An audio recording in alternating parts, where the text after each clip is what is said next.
Good morning. Welcome to Real Talks, Dominate Real Estate. It's January 29th, 2021, and I'm Charlie Bengel.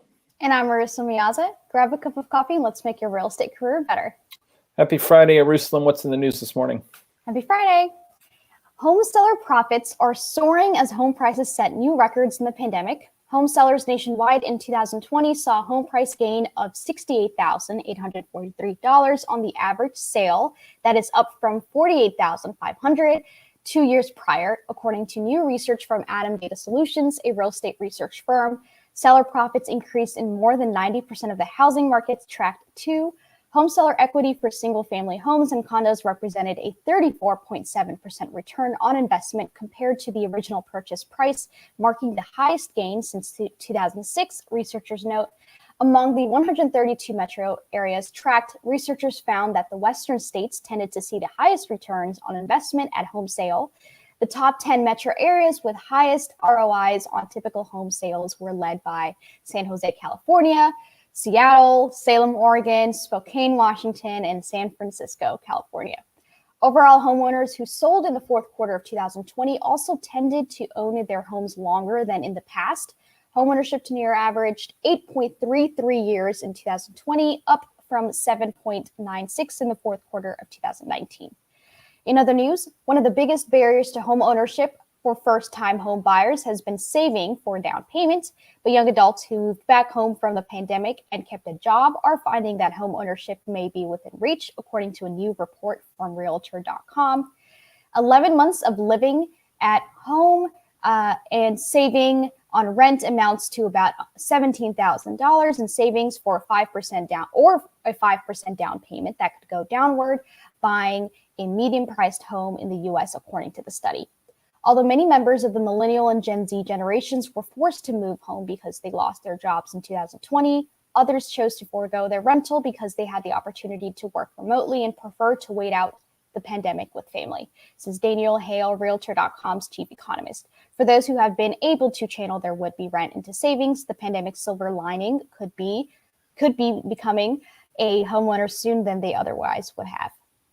In related news, home buyers better hurry. This month may offer the best time of year to get a mortgage, but February can offer some of the best rates too, according to a new study from Haas, a home finance startup. The firm studied seasonality, loan size, credit scores, and other factors that play a role in mortgage rates. Researchers found that in January, lenders tend to offer discounts of nearly 20 basis points compared to the time period between June and October, when rates are typically at their highest. After January, December and February tend to be the next cheapest months, according to the Haas study. While we can't say for exact certainty why rates are lower in January than in the summer months, we can speculate that competition for customers matters.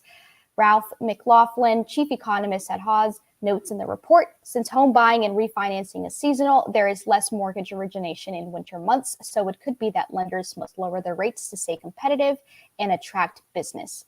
But the housing market is booming this season. The Haas study analyzed loan data from Freddie Mac for more than 8.5 million mortgages that originated between 2018 and 2021. Over recent weeks, mortgage rates have been hovering at all-time lows, but economists do warn that rates could rise over the coming months, depending on the trajectory of the economy. Many buyers don't have much control over the timing of their loans. To put themselves in the best position, the study notes the importance of credit scores. Borrowers with credit scores above 800 tend to receive mortgages with rates that were 42 basis points lower than borrowers with scores below 650. Also, shopping around for a mortgage tends to result in savings.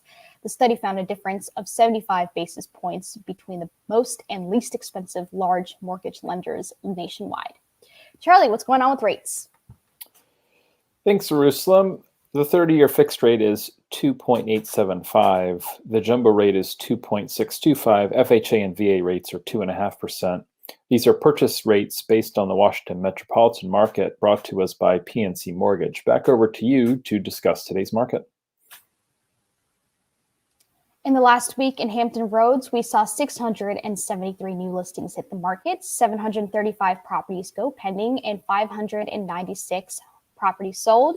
In the last week in the Washington metro area within 30 miles of the White House, we saw 1,097 new listings at the market, 1,575 go pending, and 896 homes sold.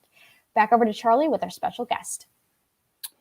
It's my pleasure to welcome this morning back to the show, Coach Amy Lassen. Amy, always good to see you. Good morning. Good to see you. Good morning. I think today we're talking about time-saving hacks for busy realtors. Where do you want to start with that subject? Gosh, I was just going to jump right in. I feel like the topic speaks for itself. I'm hoping, as busy a man as you are, that you have a few times. Well, we're about to find out. All right. Okay. Well, I have the big rocks, and then I have some little ones. Okay. And it just occurred to me something that I didn't put on my list. Because Charlie, sometimes I think you and I worry about repeating ourselves. Like, well, we already did a show on such and such, so we shouldn't say that. But not everyone's going to watch everything we produce. So I would say my most time-saving hack is living and dying by my calendar. And I hadn't put that on the list. If I were not faithful about putting everything in my calendar, I honestly don't know what I would do. So that would be a very, very basic one that I had forgotten to put on my list. So I'm going to start with a few little ones and get up to the kind of the big rocks. So for those who do not know the OneTab extension, it's called OneTab.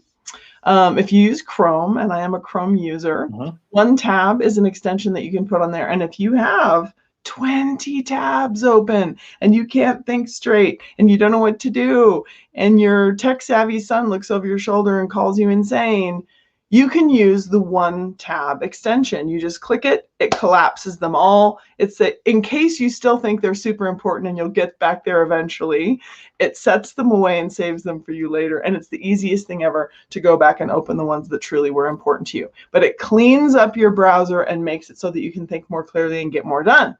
So good, I like that. Yep. That's a hack.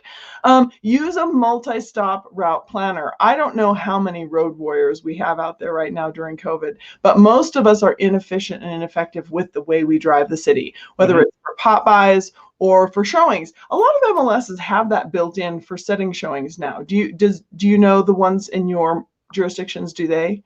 That's a good question. I don't know because I'm not a road warrior. Well, they added it, but but I've tried it and I wasn't super happy with it. I usually manually route mine. I'm really careful. I use Google Maps. I plan the whole thing out. So make sure that you're using something to route your map.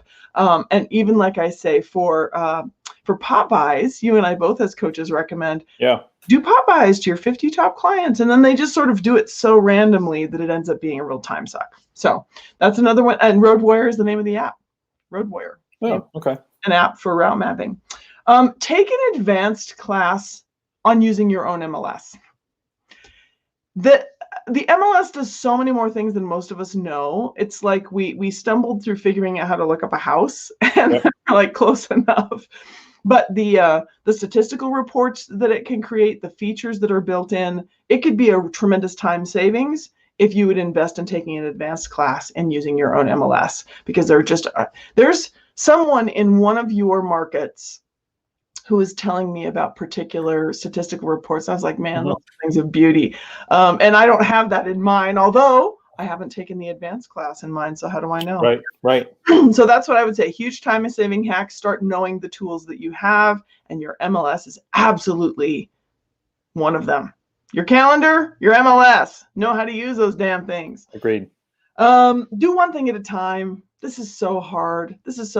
But if you don't believe us, Google it. All the research on how multitasking isn't a thing. And then people say, no, I'm a great multitasker. And so I think let's just dispel the myth right now. The scientists who say multitasking doesn't work are being absolutely literal. And those of us who think that we're good at it, and I'm good at it, I'm not actually doing that. I'm doing what's called task switching. I'm not actually doing things completely simultaneously. And so when you task switch, even if it's rapid, it really does reduce your inefficiency. I know people who are really, really good at it, and I know people who are terrible at it. It's like they've got to be able to do one thing at a time where they can't focus at all. But those of us who think we can are hemorrhaging time by thinking we're being efficient. So I would say do the best that you can to do one thing at a time. Close your other programs. If you're going to get on social and you're going to comment on the posts of your sphere of influence for 15 minutes, Don't do that and something else. Mm-hmm. Put your entire sphere of influence into a list. That's what it's called on Facebook. Set a timer on your phone. And if you're tempted by a vegan recipe or political news, stay here, baby, right? Know that you're sprinting flat out for 15 minutes. And if you'd like to do it longer, fine, reset the timer. But for me, if I say, oh, I'll give myself an hour, I will have wandered away and that alarm will find me on YouTube. Like I will have left the building. So do your best to stay focused on one thing at a time. Close programs, close notifications. If you have to actually turn your phone off because it chimes all the time, the task that you're on has to be important enough to be able to turn off your phone. That's going to be a huge time saver. I'm just waiting for the resistance. I can't. What if my deal burns down? You can't live that way. You cannot. You're not in the ER, so you're not an emergency room physician. So I think you have to be able to do one thing at a time in order to get efficient. Hire an accountant and a bookkeeper. This may be too obvious, but if you haven't done it, I'll just tell you right now, those of you who say, yeah, but I have an accounting degree, I'm good at doing my own accounting. I think you have to ask yourself what you pay yourself per hour to do your own accounting. That's all. So if you pay your accountant $500 an hour and you're gifted, then sure, do it yourself. But it's all about the value of your time. My time-saving hack in this is to set up your QuickBooks or your waveapp.com, which is not an app on your phone, although it could be. Waveapp.com is kind of the free version of QuickBooks. And I've shared before that I'm not using WaveApp because I already set up my QuickBooks. And as much as it's costing me $300 a year, I don't want to have to change. So my QuickBooks is set up to do the bookkeeping for me. And most of it is automated. I do have to do some reconciliation. I do have to do some categorizing once in a while, but there are rules set up where most of it just goes from the bank account to the place where it belongs all by itself. And a profit and loss statement is only a few extra touches away, thanks to having that all set up. So that is a huge time saver for me. To have to go through at the end of the year a pile of receipts or every single quarter and have to do that myself would be a tremendous time suck. So set up QuickBooks or Wave app, get an accountant, get a bookkeeper. Make sure you've got the help that you need.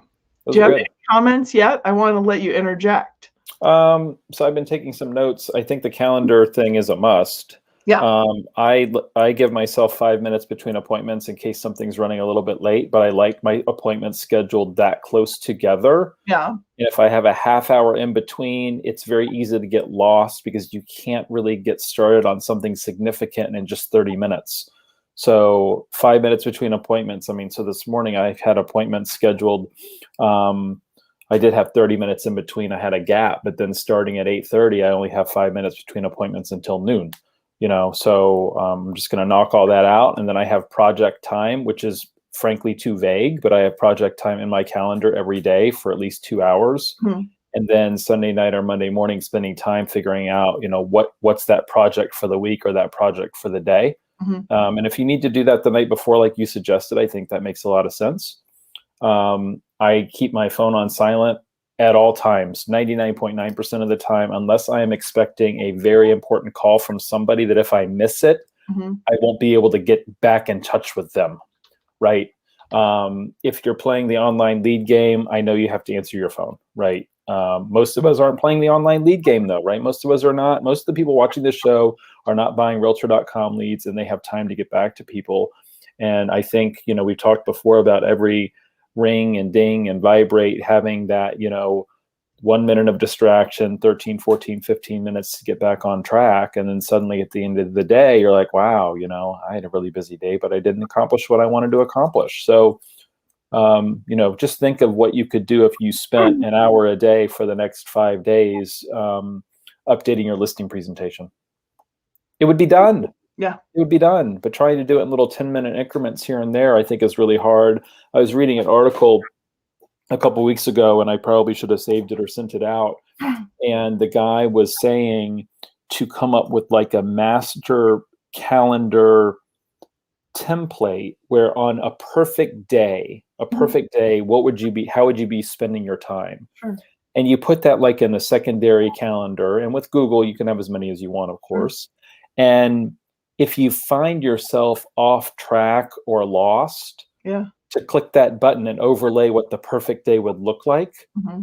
And it would snap you back into reality of, oh, these are the big rocks that I should be working on, right? So I think working from a calendar, and I didn't used to be good at that, but when you have lots of, one-on-one appointments, you have to be good at your calendar, right? Or you end up missing appointments. Yeah. I think condensing the appointments, if you are a road warrior, if you're using Calendly, which is frankly is another hack, right? The back and forth of trying to find a time to meet, send them a link to your calendar and let them choose. Mm-hmm. And that doesn't mean that the available time, all of your white space is available on Calendly. You can limit the time that somebody can actually book an appointment. If you're using apps like that, I think you need to remember to account for travel time. I think we talked about that a couple weeks ago on the show, or I was talking to somebody about it. Otherwise, you can have an appointment, from 1 to 2, and then you've got one at 2:15, but it's 30 minutes away. You have yourself a problem. So building in your travel time in your calendar it's a hack, because a lot of people forget to do it and they find themselves having to be in 2 places at once. Yeah. Phone off, calendar. You broached on it a minute ago. How much money do you make per hour? And having that number in your head throughout the day, having it up on, a whiteboard or on a piece of paper. So when you find yourself doing activities, if you work 40 hours a week and you make $400,000 a year, you make about $200 an hour. This is all rounding. It's just about. Sure, you can use a calendar and get more specific. But if you find yourself doing $15 an hour work and you look up and you see the $200 on your wall, that can be an eye-opening experience. Maybe you need some help. Or what are we not doing? Have we talked to everybody that we should be talking to before we do the $15 an hour work? So those are some of my hacks, kind of piggybacking off of yours so far. That's great. And I want to clarify for those listening that you can have your appointments 5 minutes apart because they're on Zoom. Correct. Yep. You're sitting in a chair, and you're going to go next. So, but in most of the real world, for those of us who are out there doing, the mess of real estate, I think that building in travel time is absolutely vital. Charlie, I've been a little shocked to coach people who are chronically late.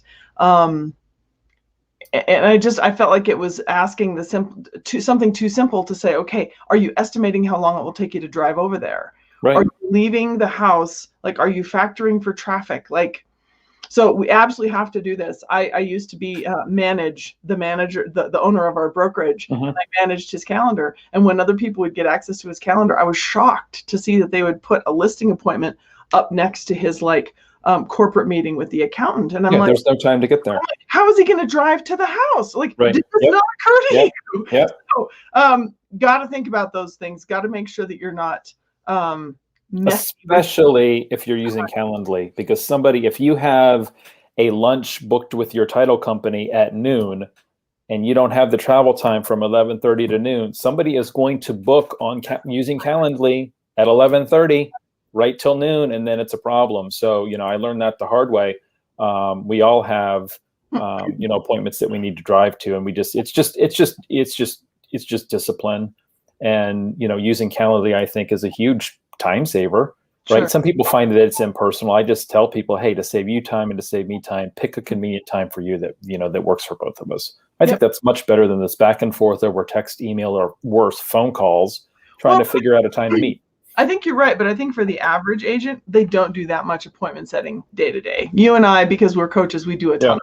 And I'm not saying don't use Calendly, but I think the average agent does have a calendar problem. For sure. Yeah. Their calendar problem is with their own understanding.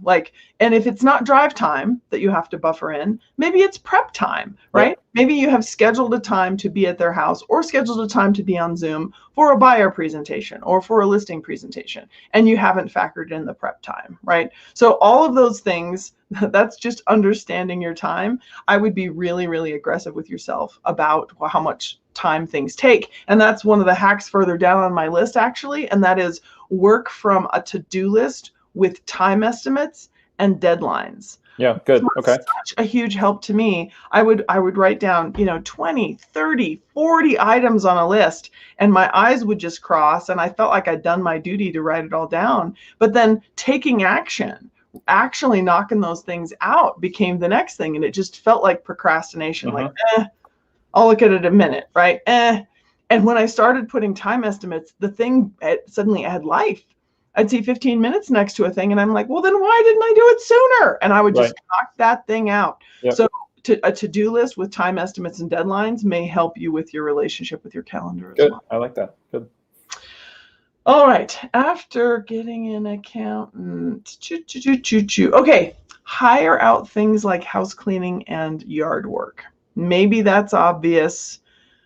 But like you said, if you're making $150 or $200 an hour, when you're productive, by the way, and Charlie, I love it that you shared the math. We're averaging it across a 40-hour week, and people say, well, I may work way more than that.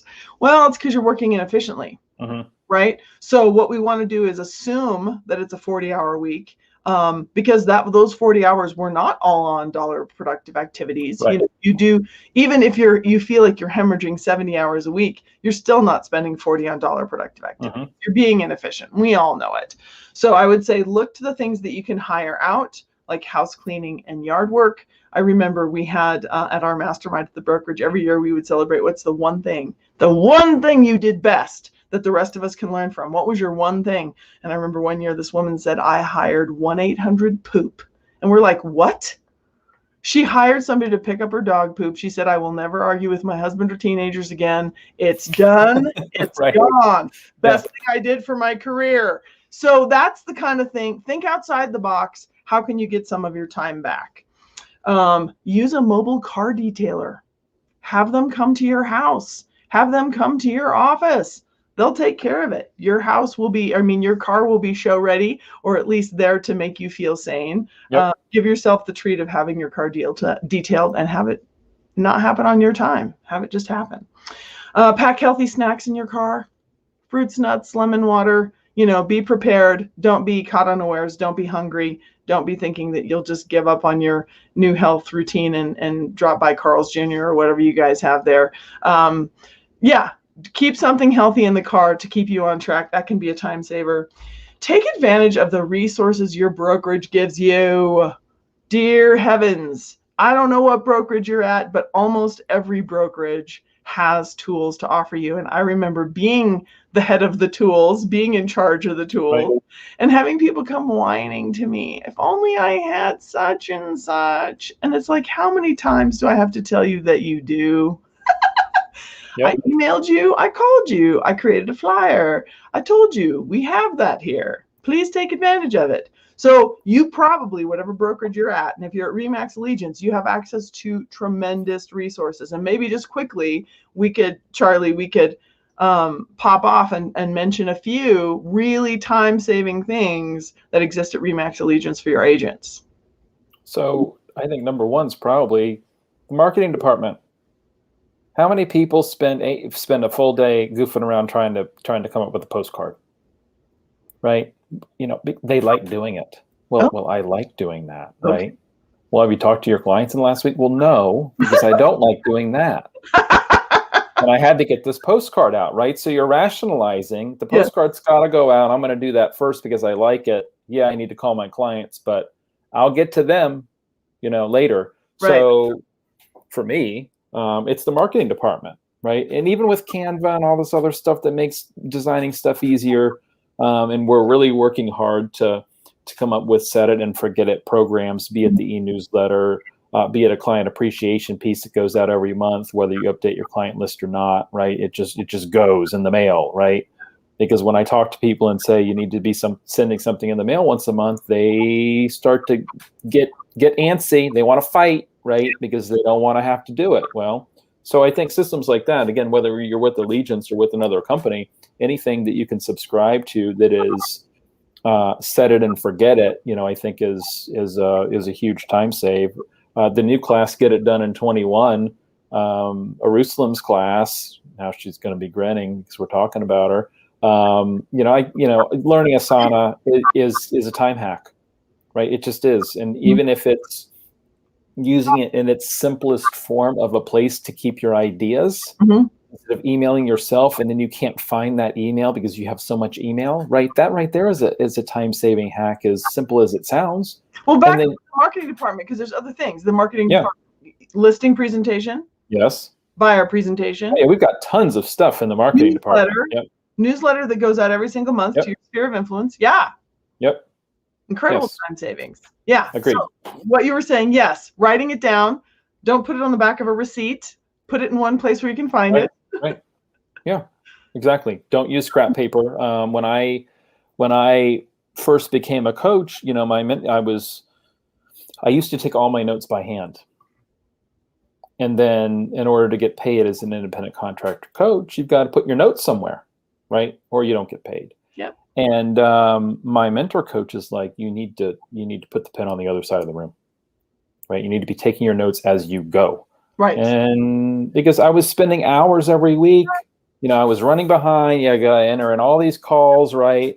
And now, I mean, I can have a pen. I have to have one in my hand, but I don't take notes on paper anymore. Mm. So keeping our notes in our CRM when we're calling people, not in a notebook, not in a scrap paper, not in the daily planner that some people still love, because then if you don't have that, you still have that, right? So you always have access to the cloud, you know, so that's a time-saving hack right there. But anyway, back to Allegiance. I just think, you know, the biggest plug is the marketing department, and I continue to be amazed at the number of people that continue to create their own marketing because they like it. And oftentimes, even those that like it, Amy, it looks terrible. Okay. What they come up with looks terrible. Well, okay, but I have a friend who her stuff looks amazing. And she's a professional calligrapher. And everything she does looks like she paid $2,000 for it. And I think because she did with her time. Right, right. And so what I've said to her is, there is no question your stuff is beautiful, right? And then she said, yes, and it makes me happy. And I'm like, I get that. Yep. It's beautiful. It's higher quality than anyone else can do. And it makes you happy. Wonderful. Like, I think you and I as coaches, we have to affirm, right? I hear you. It's your life. You get to choose. Right. Now, the question is, are you satisfied with where your time is going and the number of closings you have at the end of the week, at the end of the month, at the end of the year? So she has had to let some of it go. So she has kept some of her special, this makes me happy, and I'm good at it. And she has delegated a lot. But we had to give her permission to keep some. But we had to get clarity. We had to get clarity around, what does that mean? Because what you said earlier, I think, is more true. It's where I'm comfortable. Yep. It's not that it's my art and I want to be able to express myself. It's where I'm comfortable. I'd rather. Well, yeah, and the hierarchy of stuff I should be doing. I've got the calls and I've got the postcard. I like doing the postcard, so I'm going to do the postcard, and the calls are going to wait. I mean, you and I have had those conversations. Yep. And, you know, it's funny. You can almost take that a step further and say, okay, if this is something that you enjoy doing, it's now a hobby. Your hobby time is you doing this. It does not count as work. Good point. So how are you going to spend the additional work time that you just saved by taking that from work into hobby, right? If you like your arts and crafts and doing the postcard, fine. Do that Sunday night during your hobby time. Maybe a different perspective. They may not like the hobby as much as they did the activity, right? Well, but I think something that's helpful in that mindset that you're talking about right there is, what is your job? Let's define your job so that we can pay attention to what is maybe outside of it. And that's when you have a simple, clear business plan that you actually feel motivated by, that will get you to the goal that you intended. And Charlie, I'm sure you have this happen too, but I had this happen the other day so strongly that I pulled up her business plan and a blank piece of paper in Google Drive. And then, and we were going through her plan, and what did she say suddenly? Oh, she said, oh, by the way, I need your help with a template for a letter to divorce attorneys. And so I tabbed over to the blank piece of paper and I said, so this is your business plan? Like, that had nothing to do with anything we had ever talked about before. Right. It was not a supporting thing in her plan. So if this postcard, this do or die postcard, is the linchpin in your business plan, great, let's figure out a way to get that done. But if you're just running all over the place thinking of random ideas, get back to your plan, baby. Oh yeah, I mean, we've talked about reviewing the plan, reading it out loud, for the first 30 days, it becoming a living document. I was talking to somebody just this morning about farming and, the cost of this. So we pull up his business plan. He wants to do like 100 deals. Mhm. I believe farming was 4 deals. Okay. That was it. Yep. But FSBO was 12. Yep. We are talking about farming, right? And then Yeah. you got FSBO. And I said, something's missing, right? If these 4 deals didn't show up, that's 4%. What about the 12% here, the 30% there, the 30% there? It was like, 35% past clients in Sphere, 30% online leads, one way or the other, 12% FSBOs. Those were like his top 3. That's 3/4 of your business right there. And then, some one-offs and this and that. And I'm, this was a couple hours ago and I'm not remembering, perfectly clear, but it can really put things back into perspective. And you and I aren't saying that you can't change your plan, right? If you want to change your plan, but at least go through the exercise of looking over what we've already planned before we implement. Hey, I got to start doing probate. Hey, I've got to do this. Hey, I've got to do, well, what about the 40% that we're ignoring? Right. Or is that 40% going to become probate? Right. If it is, that's cool, right? But so it's almost like trying to put a puzzle together with some of these people, almost what seems like weekly, which is not good either, obviously, the back and forth and stuff. So anyway, we are over time. Last minute, any hacks that you didn't have a chance to go over? Well, do you want me to take a minute or do you want me to just wrap up? Take 30 seconds. Okay. Systems will take you everywhere. And putting the time into developing systems may feel like a time suck, but every organized agent every agent who makes it look easy is working from repeatable systems and checklists. The reason Charlie and I are emphasizing that you stick to your plan is not because something else isn't better. If something else is better, revise the plan. A plan is like a checklist. A plan helps you to be efficient and effective and keep you focused on a few things. And so that's my parting shot. Do fewer things and do them better. And Good. delegate as much as humanly possible. I like that. It's always good to see you. Stay safe. Have a good weekend. Thanks. Bye. Back over to Eyerusalem. Thank you so much for watching. And as always, we're here to make your real estate career better. Take care, everybody. Have a good